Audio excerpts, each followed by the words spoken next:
मस्तराम बाबा की जय, मस्तराम बाबा की जय। पीपली नामक गांव के सब लोग सिर्फ यही नारा लगा रहे थे।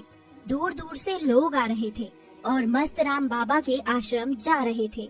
ये सब देखकर सोनिया अपनी पड़ोसन विमला से कहती है, दीदी आप सब लोग कहाँ जा रहे हो? अरे तुझे नहीं पता, हमारे गांव के आश्रम में बहुत प्रसिद्ध और तपस्वी बाबा मस्तराम आए हैं। क्या बाबा मस्तराम?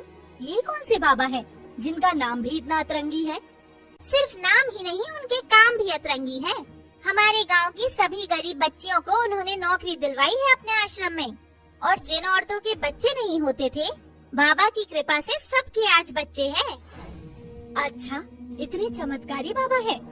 तो चलो दीदी, मैं भी आपके साथ चलती हूँ। फिर सोनिया विमला और गांव वालों के साथ आश्रम पहुँच जाती है। वहाँ जाकर सोनिया देखती है कि बाबा मस्तराम ध्यान में लीन थे। उनकी बड़ी बड़ी दाढ़ी, रुद्राक्ष की माला गले में। ये दृश्य देखकर सोनिया भी बाबा की शरण में आ जाती है। फिर बाबा अपनी आंखें बंद करते हुए ही बोलते हैं, बेटी सोनिया, तुम अपनी बेटी के भविष्य के बारे में चिंता मत करो, सब अच्छा होगा। बस उसे हमारे पास लेकर आना, हम उसे भी आशीर्वाद दे देंगे। बाबा आपको कैसे पता मेरा नाम? और मैंने आपको अपनी समस्या बताई भी नहीं, और आपने उसे दूर भी कर दिया। आपकी जय हो बाबा। फिर सोनिया विमला के साथ घर चलने लगती है और रास्ते में उनसे बोलती है, दीदी आपका बहुत बहुत शुक्रिया, आपने मुझे बाबा से मिलवाया। वो सच में बहुत तपस्वी है, बिना कुछ बोले ही मन की बात जान लेते हैं।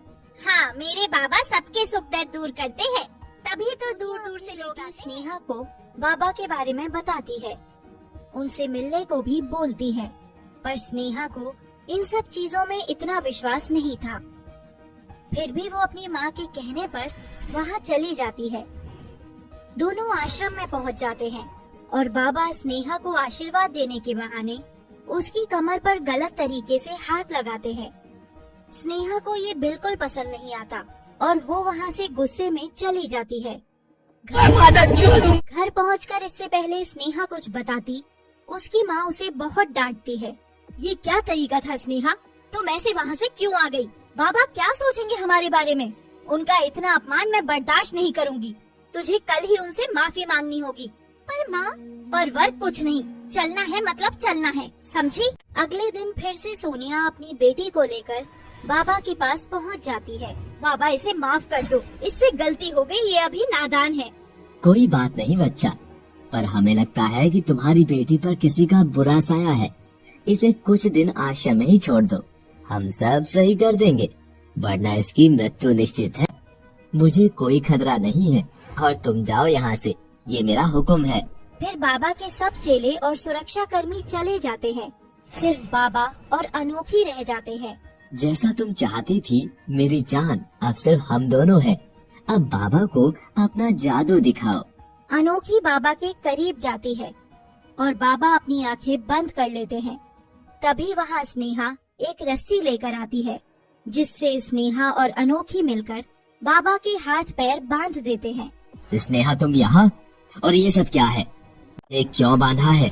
अभी मैं अपने चेलों को बुलाता हूँ। बुला ढूंगी बाबा, किसको बुलाएगा? कोई नहीं सुनेगा तेरी आज, जैसे किसी ने मेरी नहीं सुनी थी। मुझे माफ कर दो बेटी, अब मैं कुछ नहीं करूँगा। तू अब सच में कुछ गलत नहीं करेगा, क्योंकि तू कुछ कहने के लिए जिंदा ही नहीं होगा।